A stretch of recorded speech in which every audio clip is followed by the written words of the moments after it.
agriculture scientists claim, and you also accept that false truth that the hybrid varieties are high-yielding varieties.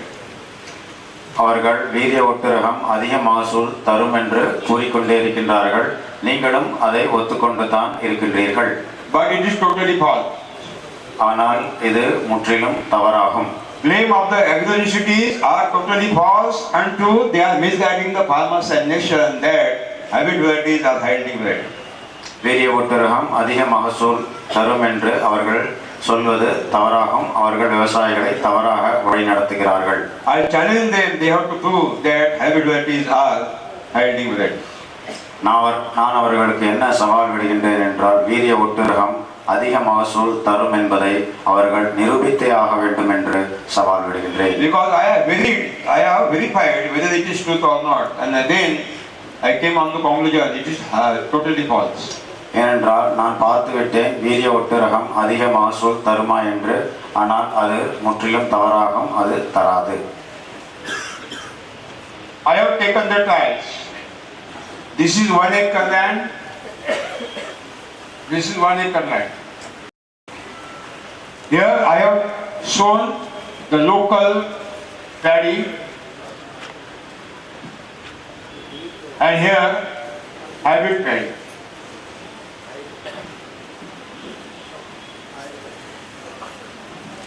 நான் நிலத்தில் ஒரு சிறிய 2 மாதிரிகளை எடுத்துக்கொண்டேன். 1 ஏக்கர் அளவிலான 2 மாதிரிகளை எடுத்துக்கொண்டேன். முதலாவதில் பாரம்பரிய ரகத்தையும் இரண்டாவதில் வீரிய ஒட்டு ரகத்தையும் பயிர் செய்தேன். I am not given FYM. I am not given Jivamrutam. I am not given even single gram of the chemical fertilizer. I have not utilized any fertilizer, any manure, nothing I have applied here in both plots. நான் இந்த 2 மாதிரிகளிலும் தொழு உரமோ ஜீவாமிர்தமோ கனஜீவாமிர்தமோ ரசாயன உரமோ எதையுமே இடவில்லை. அப்படியே பயிர் செய்தேன். Kuch nahi dala. And I have not sprayed any insecticide, fungicide at all. பூசணக்கொல்லியோ பூச்சி விரட்டியோ எதையுமே நான் தெளிக்கவே இல்லை. Only I have sown the seed, taken the intercultural operation to control the weeds, and I have harvested the crop. நான் விதைகளை நட்டுவிட்டேன், களை எடுத்தேன், அறுவடை செய்தேன். Hybrid varieties has given 5 quintal per acre, and hybrid varieties has given 5 quintal, and local has given 7 quintal.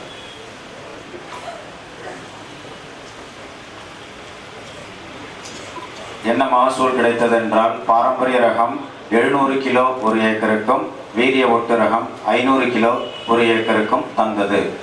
If agriculture scientists are claiming that hybrid varieties are high-yielding varieties than local varieties, I have taken the trial. It is to be happened, not happened. On the contrary, hybrid variety has given less production than local variety. That means these people are misguiding the farmer that hybrid variety are high-yielding variety. Totally false. This claims. வேளாண் விஞ்ஞானிகள் என்ன கூறுகின்றார்கள்? வீரிய ஒட்டுரகம் அதிக மகசூலை தரும் என்று. நான் அதை செய்து பார்த்ததில் என்ன தெரிந்தது? பாரம்பரிய ரகமே அதிக மகசூலை கொடுத்தது. எனவேதான் நான் கூறுகின்றேன், இவர்கள் தவறாகவே கூறுகின்றார்கள், விவசாயிகளை தவறாகவே வழிநடத்தி வருகின்றார்கள் என்று. On another trial, I have taken another trial. This is 1 acre, this is 1 acre. Here I have shown local variety, and here hybrid. I have applied chemical fertilizers on both plots. I have sprayed insecticide, and then miracle was happened. Local variety has given 9 quintal, and it has given 18 quintal. நான் மற்றொரு பரிசோதனை செய்து பார்த்தேன். 2 மாதிரிகள் 1 ஏக்கரை எடுத்துக்கொண்டேன். முதலாவது மாதிரியில் பாரம்பரிய விதையையும் இரண்டாவது மாதிரியில் வீரிய ஒட்டுரக விதையையும் நடவு செய்தேன். ரசாயன உரத்தை கொடுத்தேன். பூச்சி விரட்டியை கொடுத்தேன். இவ்வாறு கொடுத்த பிறகு அற்புதம்தான் நிகழ்ந்தது. என்ன நிகழ்ந்தது என்றால் 900 கிலோ ஒரு ஏக்கருக்கு பாரம்பரிய ரகம், 1800 கிலோ ஒரு ஏக்கருக்கு வீரிய ஒட்டு ரகமும் கொடுத்தது.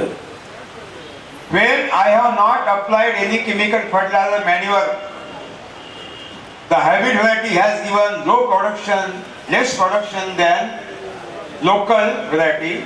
But when I applied chemical fertilizer, and then hybrid variety has given more production than local variety. That means this maximum production is not given by means of the hybridization or hybrid variety character. It is given by the chemical fertilizer. It is the effect of the chemical fertilizer. எனவேதான் நான் பரிசோதனை செய்து பார்த்ததில் என்ன தெரிந்தது, எந்த விதமான உரங்களை நான் கொடுக்கவே இல்லை, பூச்சி விரட்டியை உபயோகப்படுத்தவே இல்லை. அப்பொழுது வீரிய ஒட்டு ரகம் பாரம்பரிய ரகத்தை விட குறைவான மகசூலை கொடுத்தது. எப்பொழுது நான் ரசாயன உரத்தை கொடுத்தேனோ, பூச்சி விரட்டியை உபயோகப்படுத்தினேனோ, அப்பொழுது வீரிய ஒட்டு ரகம் மிக அதிக மகசூலை கொடுத்தது. பாரம்பரிய ரகத்தை விட மிக அதிகமான மகசூலை கொடுத்தது. இதிலிருந்து என்ன தெரிகின்றது? வீரிய ஒட்டு ரகத்தினால் இந்த மகசூல் கிடையவே கிடையாது. இந்த மகசூலானது நாம் ரசாயன உரத்தை அதிக அளவில் கொடுப்பதன் மூலமே கிடைத்தது என்பதை நான் கண்டுபிடித்தேன். अगर संकर किस्मों में देशी किस्मों से ज्यादा उत्पादन देने की क्षमता है, तो इस प्रयोग में संकर बीजों ने देशी बीजों से ज्यादा उत्पादन देना चाहिए. अगर उसमें कैरेक्टर है, लक्षण है, तो देना चाहिए. नहीं दिया, इसका मतलब है ये गलत है, झूठ है कि संकर बीज अधिक उत्पादन देने वाले होते हैं. வேளாண் விஞ்ஞானிகள் தொடர்ச்சியாக என்ன கூறி வருகின்றார்கள்? வீரிய ஒட்டு ரகம்தான் அதிக மகசூலை தரும், பாரம்பரிய ரகத்தை விட வீரிய ஒட்டு ரகம் அதிக மகசூலை கொடுக்கும் என்று தொடர்ச்சியாக கூறி வருகின்றார்கள். ஆனால் நான் செய்த பரிசோதனை முதல் மாதிரியில் நீங்கள் பார்த்தீர்களானால் எந்த விதமான உரத்தையும் நான் போடவே இல்லை. ஆனால் வீரிய ஒட்டு ரகம் என்ன செய்தது? பாரம்பரிய ரகத்தை விட குறைந்த மகசூலையை கொடுத்தது. எனவேதான் நான் கூறுகின்றேன், அதிக மகசூலை தரும் குணம் வீரிய ஒட்டு ரகத்திற்கு கிடையவே கிடையாது. அது அதிக மகசூலை ஏன் கொடுக்கின்றது என்றால், ரசாயன உரத்தை நீங்கள் கொடுப்பதன் மூலமே வீரிய ஒட்டு ரகம் அதிக மகசூலை கொடுக்கின்றது என்பதை நீங்கள் புரிந்து கொள்ள வேண்டும். जब मैंने रासायनिक खाद नहीं डाला, तब संकर बीजों ने देशी बीजों से कम उत्पादन दिया, लेकिन रासायनिक खाद डालने के उपरांत संकर बीजों ने देशी बीजों से दुगुना उत्पादन दिया. इसका मतलब है ये दुगुना उत्पादन है, ये उसका लक्षण नहीं है, उसका आनुवंशिक लक्षण नहीं है, जेनेटिकली कैरेक्टर नहीं है. ये परिणाम मिला रासायनिक खाद डालने से. रासायनिक खाद डालने का परिणाम है कि दुगुना उत्पादन. இரண்டாவது பரிசோதனையில் நான் என்ன செய்து பார்த்தேன்? ரசாயன உரத்தை இட்டு பார்த்தேன். அப்பொழுது அதே மாதிரி ஒரு ஏக்கரை எடுத்துக்கொண்டேன். முதலாவதில் பாரம்பரிய ரகமும் இரண்டாவதில் வீரிய ஒட்டு ரகத்தையும் கொடுத்தேன், ரசாயன உரத்தை கொடுத்தேன். அப்பொழுது என்ன செய்தது? வீரிய ஒட்டு ரகம் பாரம்பரிய ரகத்தை விட 2 மடங்கு மகசூலை கொடுத்தது. இதிலிருந்து நாம் என்ன தெரிந்து கொள்ள வேண்டும்? அதிக மகசூல் தரும் இந்த குணமானது வீரிய ஒட்டு ரகத்தின் குணம் அல்லவே அல்ல. அதற்கு இந்த குணம் கிடையவே கிடையாது. இவ்வாறு 2 மடங்கு பாரம்பரிய ரகத்தை விட அதிக மகசூல் அது ஏன் கொடுத்தது என்றால், ரசாயன உரத்தை நான் போட்டதனால் மட்டுமே கொடுத்தது என்பதை நீங்கள் தெளிவாக தெரிந்து கொள்ளத்தான் வேண்டும். एक उदाहरण देता हूं. अगर पेट में शराब नहीं है, लिकर नहीं है, तो 1.5 फीट रास्ते से सीधा चल सकता है ना. लेकिन शराब पीने के बाद वो 33 फीट का रोड भी कम गिरता है, भांगड़ा डांस करता है, कथकली, इधर से उधर, उधर से इधर, उधर से. क्या का परिणाम है? शराब. उसी तरह रासायनिक खाद नहीं डाला तो कम उत्पादन देता है, रासायनिक खाद डालने के बाद ज्यादा उत्पादन देता है. इसका मतलब है ज्यादा उत्पादन, उसकी आनुवंशिक गुणवत्ता नहीं है, तो क्या का परिणाम है? क्या का परिणाम है? शराब का परिणाम है. रासायनिक शराब है. ये अभी मालूम पड़ा है, अभी मालूम पड़ा. மனிதன் என்ன செய்கின்றான்? மது அருந்துகின்றான். மது அருந்திய பிறகு அவன் என்ன செய்கின்றான்? மது அருந்தாமல் இருக்கும் மனிதன் என்ன செய்கின்றான்? நாம் நார்மலாக இருக்கும் பொழுது நாம் நேரடியாக ஒரு ரோடு சாலையில் செல்கின்றோம், நேராக அந்த சாலையில் செல்கின்றோம், ஆடாமல் அசையாமல் செல்கின்றோம். 33 அடி சாலையாக இருந்தாலும் நாம் ஓரமாகவே செல்கின்றோம்.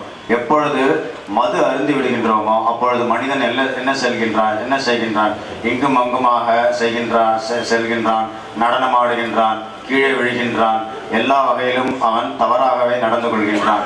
அதே போலவே எப்பொழுது வீரிய ஒட்டு ரகத்திற்கு நான் ரசாயன உரத்தை கொடுத்தேனோ அது பாரம்பரிய ரகத்தை விட அதிக மகசூலை கொடுத்தது. எனவேதான் நான் உறுதியாக கூறுகின்றேன், ரசாயன உரமானது மது அருந்துவதற்கு சமமாகும். Forget that hybrid varieties are hybrid varieties. It is totally false. It is a conspiracy. மறந்தே விடுங்கள். வீரிய ஒட்டு ரகம் அதிக மகசூலை தரும் என்பதை மறந்துவிடுங்கள். இது முற்றிலும் உண்மைக்கு புறம்பானது. இது ஒரு மிகப்பெரிய சூழ்ச்சியாகும். The agriculture scientists claim again, hybrid varieties are giving more profit than local varieties. But they are claiming, the agriculture institutes are claiming that hybrid varieties are giving more profit than local varieties. We will investigate whether they are telling lie or false. விவசாய விஞ்ஞானிகள் வேற என்ன கூறுகின்றார்கள்? இரண்டாவது கூற்று என்ன என்று பார்த்தால், வீரிய ஒட்டுரகம் அதிக லாபத்தை தரும் என்று அவர்கள் கூறுகின்றார்கள். அவர்கள் சொல்வது உண்மையா பொய்யா என்பதை நாம் சோதனையின் மூலம் செய்துதான் பார்ப்போமே.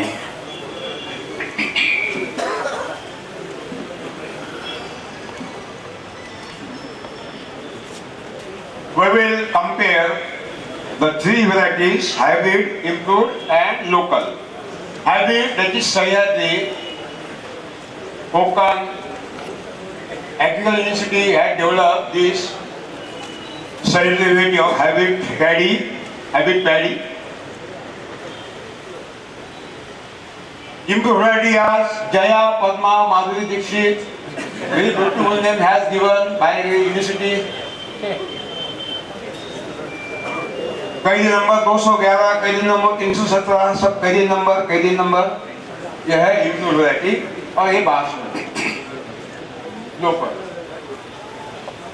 நீங்கள் படத்தில் காண்பதை போல வீரிய ஒட்டுரகம் விவசாய கல்லூரிகளால் கொடுக்கப்பட்டது சஹயாத்ரி. மேம்படுத்தப்பட்ட ரகம் ஜெயா, பத்மா, மாதுரி தீக்ஷித், கைதி நம்பர் 217, கைதி நம்பர் 330 பாரம்பரிய ரகம் बासमती ரகமாகும். माधुरी देखी क्या है आपको? देखना तो है, जिसको खाब देख रहा है जिंदे भी. ठीक है.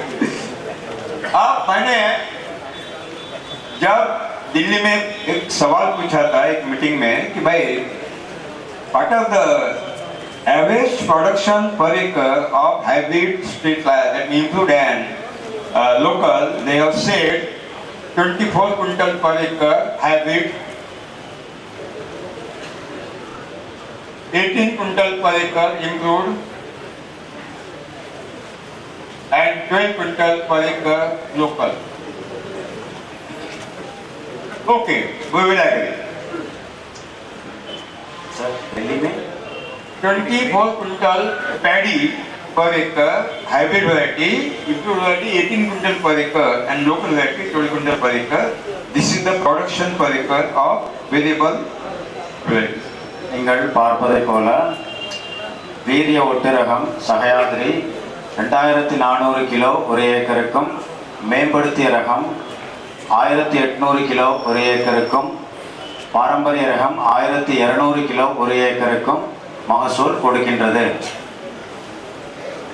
Now milling percentage. Milling percentage 50% hybrid, 60% improved and 75% local. அதாவது அரவை செய்து நெல்லிலிருந்து அரிசியாக மாற்றும் பொழுது நெல்லிலிருந்து அரிசி எத்தனை சதவிகிதம் வருகின்றது என்றால் 50% வீரிய ஒட்டு ரகமும், 60% மேம்படுத்திய ரகமும், 75% பாரம்பரிய ரகமும். That means when you get 24 quintal paddy production, only you will get 12 quintal rice. Here you will get 10.6 quintal rice. And here will get 9 quintal rice. இதை நீங்கள் மாற்றினால் 1200 கிலோ வீரிய ஒட்டு ரகமும் 1060 கிலோ மேம்படுத்திய ரகமும் 900 கிலோ பாரம்பரிய ரகமும் கிடைக்கும் அரிசி. Now you will nobody is eating the hybrid rice. Nobody is eating. Even pigs also are not eating. They neglect this hybrid variety because no taste at all, no nutrition value, no medicine value, nothing. இந்த மேம்படுத்திய ரகத்தை யாருமே சாப்பிட முடியாது, யாரும் சாப்பிட மாட்டார்கள். பன்றிகள் மட்டுமே சாப்பிடும். ஏனென்றால் இதில் சுவை இருக்கவே இருக்காது, நுண்ணூட்டங்களும் இருக்காது, மருத்துவ குணமும் இதில் கிடையாது. This hybrid rice is utilized for manufacturing the animal feed and poultry feed. இதை கால்நடைகளுக்கு தீவனமாக மட்டுமே உபயோகப்படுத்தலாம். Now but if you will investigate, you will see that 1800 rupees per quintal is the price in market hybrid. This is 3600 rupees per quintal, and basmati minimum 60 rupees is 6000 rupees to 12,000 rupees per quintal. என்ன விலை போகும் என்றால் மேம்படுத்திய ரகம் 1800 ரூபாய் 100 கிலோவிற்கு, மேம்படுத்திய ரகம் 3600 ரூபாய் 100 கிலோவிற்கு, பாஸ்மதி நம் பாரம்பரிய ரகம் 6000 முதல் 12000 ரூபாய் ஒரு 100 கிலோவுக்கு விலை போகும். Now you can calculate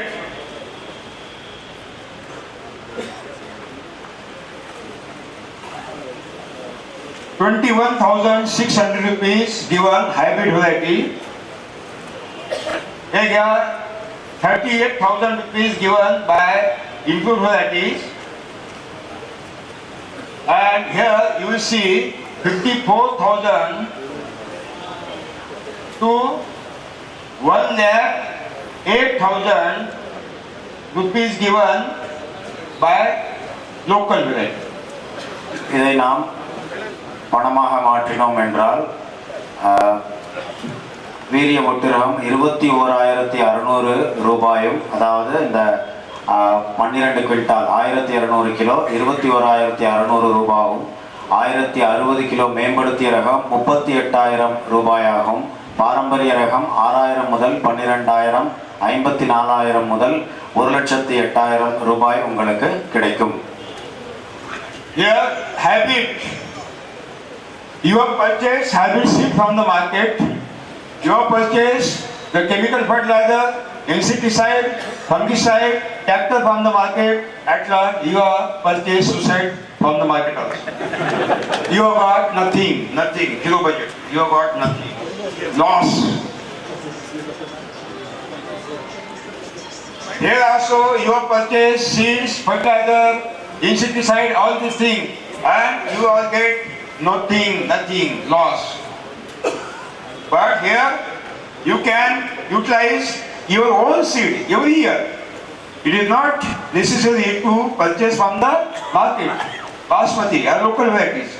And you are getting no fertilizer, no insecticide, no fungicide, nothing. Bijamutam, Ganajivamutam and Jivamutam.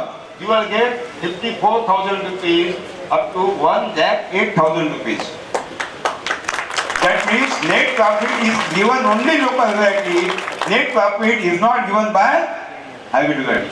So this is the false statement given by the Agri University that local hybrid varieties are highly variety and they are giving more profit. It's totally wrong, totally false. வீரிய ஒட்டு ரகமானது 21,600 ரூபாயை கொடுத்தது. ஆனால் நீங்கள் விதைகளை சந்தையிலிருந்து வாங்க வேண்டும், ரசாயன உரத்தை சந்தையிலிருந்து வாங்க வேண்டும், பூச்சிக்கொல்லியோ பூசணக்கொல்லியோ டிராக்டரோ எல்லாவற்றையும் நீங்கள் சந்தையிலிருந்து வாங்க வேண்டும். வாங்கிய பின்பு உங்களுக்கு கிடைத்தது 21,600 மட்டுமே. எனவேதான் இது முற்றிலும் நஷ்டமே ஆகும். நஷ்டம் மட்டுமே உங்களுக்கு கிடைக்கும். மேம்படுத்திய ரகமும் அதே கதைதான். நீங்கள் சந்தைக்கு சென்று விதைகளை வாங்க வேண்டும், டிராக்டரை வாங்க வேண்டும், ரசாயன உரத்தை வாங்க வேண்டும், பூச்சிக்கொல்லிகளை வாங்க வேண்டும், பூசண கொல்லிகளை வாங்க வேண்டும். எல்லாம் செய்த பிறகு உங்களுக்கு கிடைத்தது நஷ்டம் மட்டுமே, நஷ்டமே. ஆனால் பாரம்பரிய ரகத்தில் பாஸ்மதியில் விதைகளை நீங்கள் ஒவ்வொரு வருடமும் விதைகளை நீங்கள் பாதுகாத்து நீங்கள் அதை உபயோகப்படுத்தி கொண்டே இருக்கலாம். எதையுமே நீங்கள் வெளியிலிருந்து வாங்க வேண்டிய அவசியமே கிடையாது. ஜீவாமிர்தத்தையும் கனஜீவாமிர்தத்தையும் நாமே தயாரிக்கின்ற பூச்சி விரட்டியை மட்டுமே உபயோகித்து நீங்கள் எடுக்க போடும் லாபத்தை பார்த்தீர்கள் என்றால் 54,000 முதல் 1,08,000 ரூபாய் ஆகும். எனவேதான் நான் கூறுகின்றேன், பாரம்பரிய ரகமே லாபம் கொடுக்கும் என்று. இந்த வேளாண் விஞ்ஞானிகள் தொடர்ச்சியாக உங்களை தவறாக வழி நடத்துகின்றார்கள். அவர்கள் கூறுவது முற்றிலும் பொய்யே ஆகும். பொய்தான் அவர்கள் கூறுகின்றார்கள். Don't utilize hybrid varieties. Don't utilize improved varieties. If you want to show yourself, உங்களை நீங்கள் காப்பாற்றிக் கொள்ள வேண்டும் என்றால் வீரிய ஒட்டு ரகத்தையும் மேம்படுத்தப்பட்ட ரகத்தையும் உபயோகப்படுத்தவே கூடாது.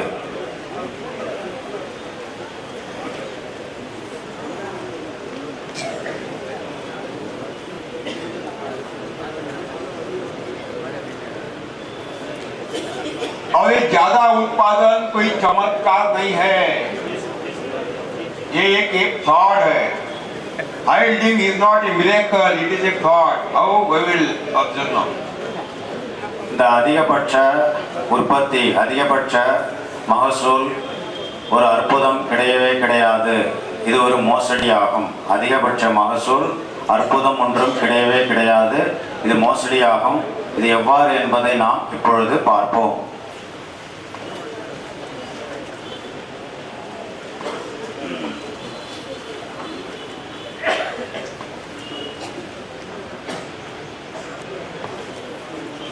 This basmati or local variety, 6 foot tall, and this hybrid variety, the 1.5 feet tall, and short roots.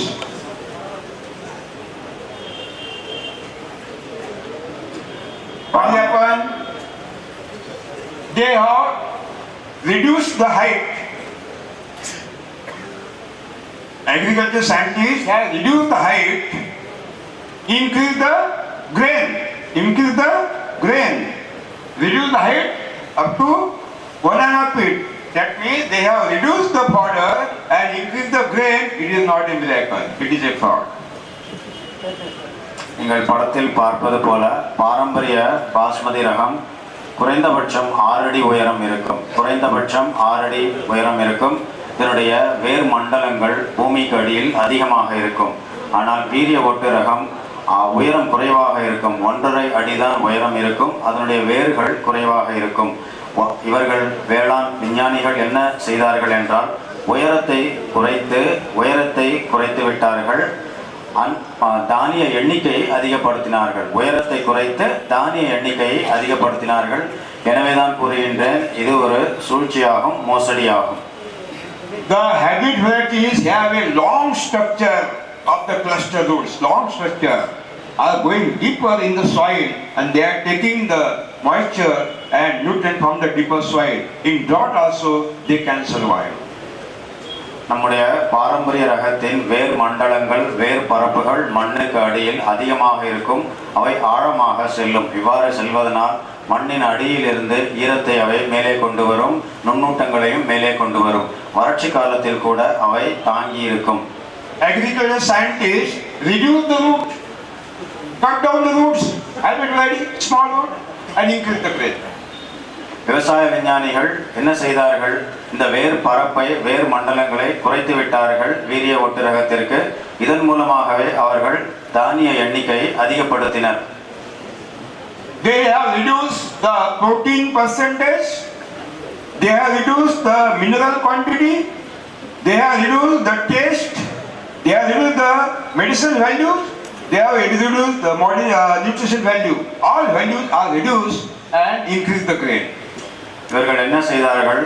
இதில் உள்ள புரதச்சத்தையும் குறைத்து விட்டார்கள், தாது பொருட்களையும் குறைத்து விட்டார்கள், ஊட்டசக்தியையும் குறைத்து விட்டார்கள், மருத்துவ குணத்தையும் குறைத்து விட்டார்கள், குறைத்துவிட்டு அதன் உயரத்தையும் குறைத்து விட்டார்கள்.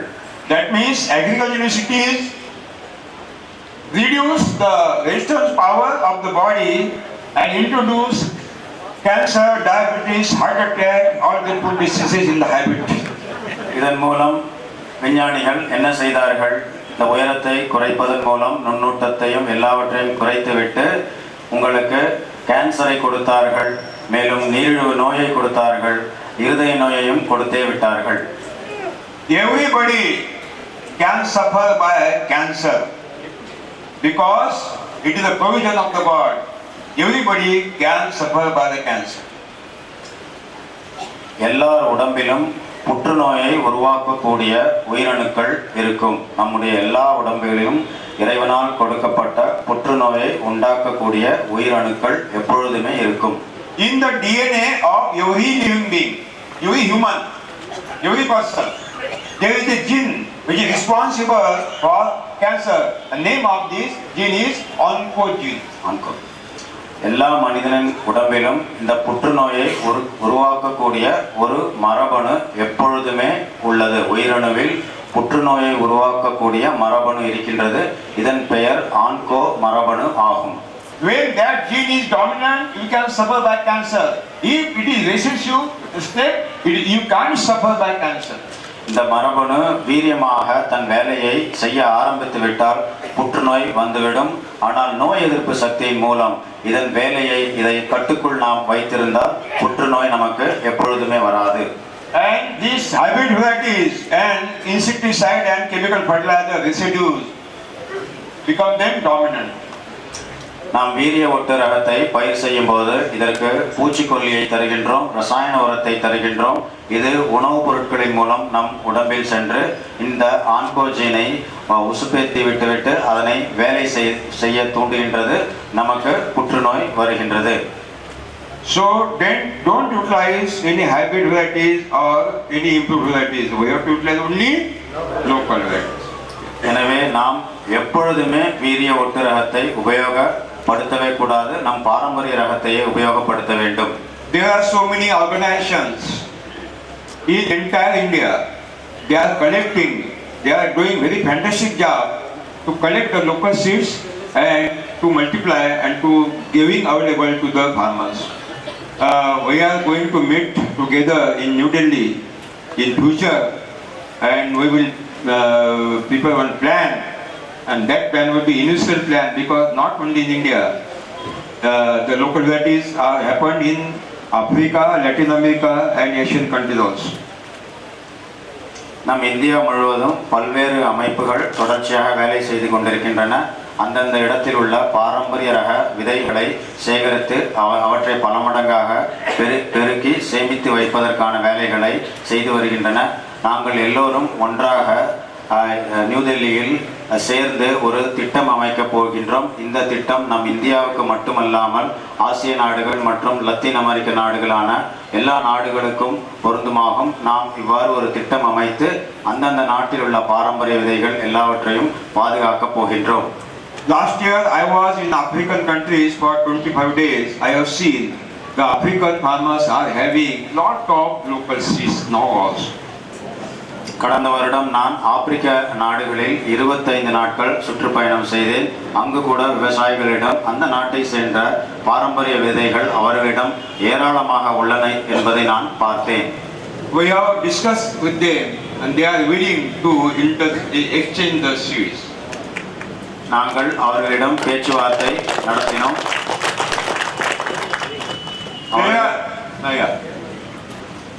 அவர்கள் தங்கள் பாரம்பரிய விதைகளை நமக்கு கொடுப்போம் என்று உறுதி கூறினர். There are three systems of the paddy cultivation, broadcasting of the seed. These are the very lazy people. Seed sowing method and transplanting method.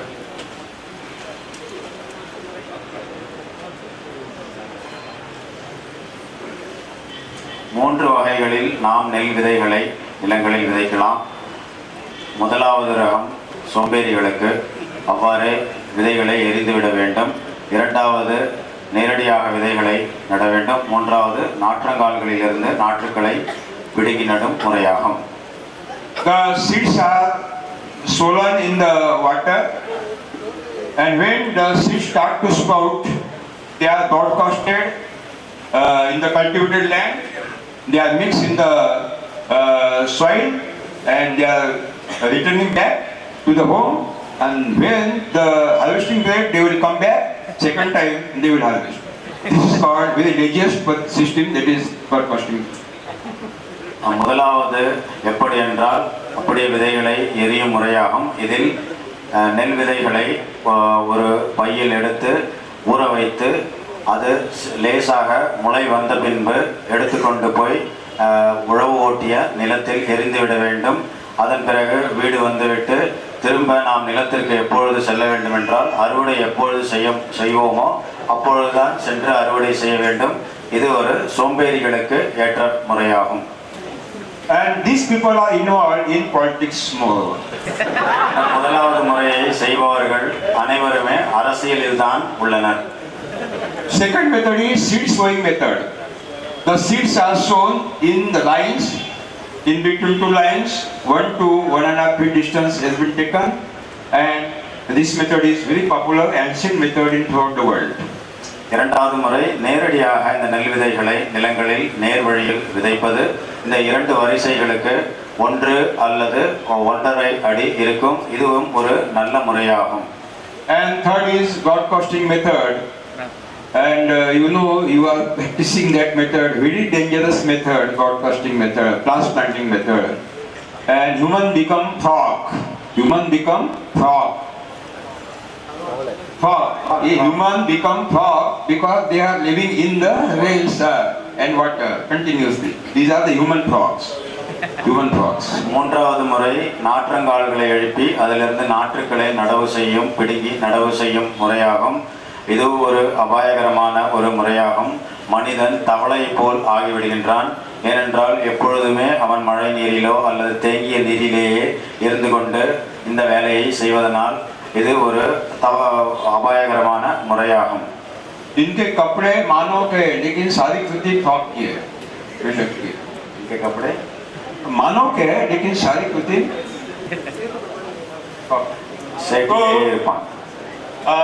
in the first method we have to cultivate the soil. Then before last cultivation we have to spread out 200 to 400 kg Ghanajivaamrutam per acre, and it should be mixed in the soil very well by last cultivation. Then we have to dip the seeds in the water to swelling, and when they will start to swell and then all germinate, the seeds are broadcasted and mixed in the soil, and you have to spray for spraying schedule, and if possible again you give the booster dose 100 kg of Ghanajivaamrutam at the flowering stage and cut down. முதலாவது முறை விதைகளை எரியும் முறையாகும். இந்த முறையில் உழவு ஓட்டிக் கொள்ளுங்கள். நிலத்தில் கடைசி உழவிற்கு முன்பு 200 முதல் 400 கிலோ கனஜீவாமிர்தத்தை போட்டுவிட்டு கடைசி உழவு செய்து விடுங்கள். விதைகளை ஊற வைத்து லேசாக முளை வந்தவுடன் அதை நிலத்தில் சென்று எரிந்து விடுங்கள். அது முளைத்து வரும். நான் எவ்வாறு தெளிப்பு அட்டவணை கொடுத்தேனோ, ஜீவாமிர்தம் கொடுக்க வேண்டும் என்று சொன்னேனோ அவை எல்லாவற்றையும் செய்து விடுங்கள். அறுவடைக்கு முன்பு ஒரு 100 கிலோ அளவிலான கனஜீவாமிர்தத்தை நீங்கள் கொடுக்கலாம். கொடுத்துவிட்டு அறுவடை செய்யுங்கள். This transplanting method is a social crime because you are utilizing unnecessary water. That much quantity of the water, it is not necessary at all. At the same time, our mother sisters are going 7-10 kilometers for searching the water. There is no water they are getting, and their child are crying for water, drinking water. That means to utilize unnecessary water is a social crime. இந்த நாற்றங்கால்களை எழுப்பி நாற்றுக்களை பிடுங்கி நடும் இந்த முறை ஒரு சமுதாய குற்றமாகும். ஏனென்றால் நீங்கள் தேவையை விட அதிகமான அளவு நீரினை உபயோகித்து இந்த முறையில் சாகுபடி செய்கின்றீர்கள். ஆனால் நாட்டில் நம்முடைய அன்னை சகோதரி குடிநீருக்காக எவ்வளவு தூரம் சென்று அவர்கள் குடிநீரை எடுத்து வருகின்றார்கள். எனவே தான் நான் கூறுவேன், இந்த நாற்றங்கால் முறையானது ஒரு சமுதாய குற்றமாகும். When you export 1 kg basmati cultivated in transplanting method, you are exporting 1200 liter water to European and Gulf countries, because for the manufacturing or for growing 1 kg basmati you are losing 1200 liter water. It is a social crime. It is social crime. You are not only exporting rice, you are exporting water, and for that purpose maybe third world war will be happen. 1 kilo basmati அரிசியை நீங்கள் ஐரோப்பிய நாடுகளுக்கோ அல்லது மத்திய கிழக்கு நாடுகளுக்கோ ஏற்றுமதி செய்தீர்கள் என்றால் அந்த 1 கிலோ பாஸ்மதியுடன் 1200 லிட்டர் அளவிலான நீரையும் நீங்கள் ஏற்றுமதி செய்கின்றீர்கள் என்பதை கவனத்தில் கொள்ளுங்கள். இந்த அளவுக்கு இந்த நாற்றங்கால் முறையில் நீங்கள் சாகுபடி செய்தால் நீரானது உபயோகப்படுத்தப்படுகின்றது. எனவேதான் நீரிற்காகத்தான் 3வது உலக போர் ஏற்படும். எனவே இந்த நாற்றங்கால் முறையானது ஒரு சமுதாய குற்றமாகும். இதில் அதிக அளவில் நீர் உபயோகப்படுத்தப்படுகின்றது. When you export 1 kg of the improved rice, you are exporting 580 liter of water, because to produce 1 kg improved rice you are losing 580 liter of water.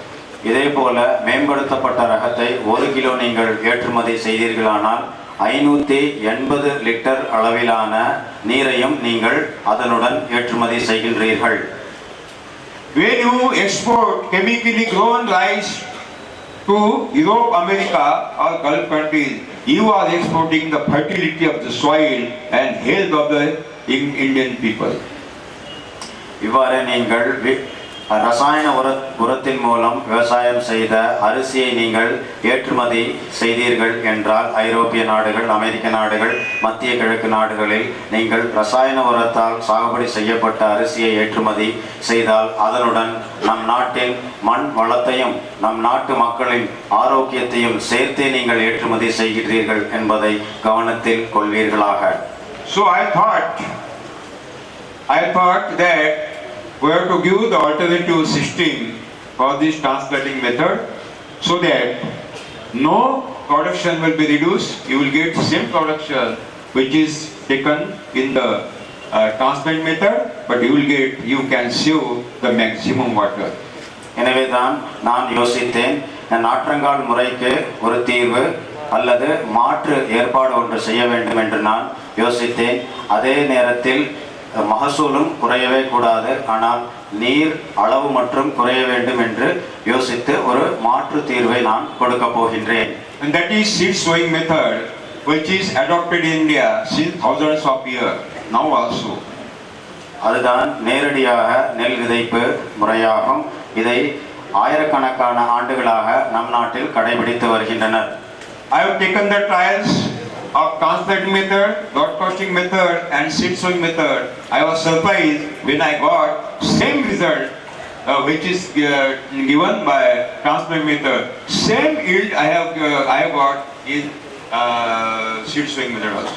நான் இந்த 3 முறைகளையும் தெளிக்கும் முறையும் நேரடியான நெல் விதைப்பு முறையும் நாற்றங்கால்களில் மூலம் சாகுபடி செய்யும் முறை 3ஐயுமே நான் செய்து பார்த்ததில் என்ன கண்டுபிடித்தேன் என்றால் 3லும் நான் ஒரே மாதிரியான மகசூலை மட்டுமே எடுத்தேன் என்பதை நான் பார்த்து